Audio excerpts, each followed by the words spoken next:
आज आपण बनवत आहे मुगाच्या डाळीचा हलवा। त्यासाठी आपण 1 वाटी मुगाची डाळ 4 तास भिजवून घेतली। तिला बारीक केलं मिक्सरमध्ये।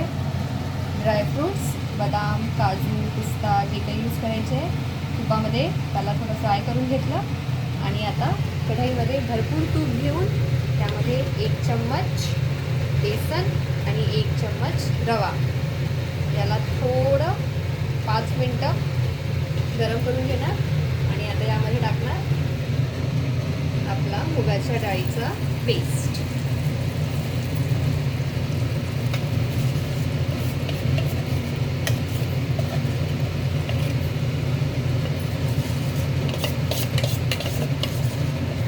याला मीडियम फ्लेमवर किंवा स्लो फ्लेमवर जोपर्यंत याचा लाईट ब्राऊन कलर होत नाही परतून घ्यायचा। चाशणी पण बनवायला घेतली आपण। 1 वाटी पाणी, 1 वाटी साखर, थोडीशी केसर आणि विलायचीचा पूड। दूर राहा थोडं।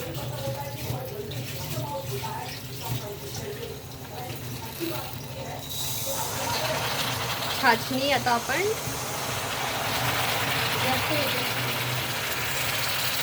हलव्यामध्ये टाकणार।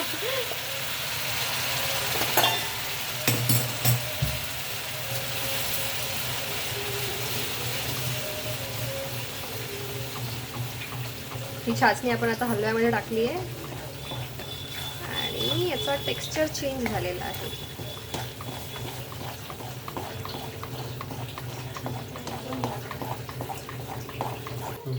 आता थोड्या वेळ याला आणखी गरम मीडियम फ्लेमवर ठेवणार आणि जेव्हा तो तूप सोडायला लागेल तेव्हा गॅस बंद करणार। सो आता मूग डाळचा शिरा हळूहळू तूप सोडायला लागला आहे। आता आपण गॅस बंद करणार आणि 5 मिनिटात शिरा रेडी। आता आपला शिरा रेडी झालेला आहे।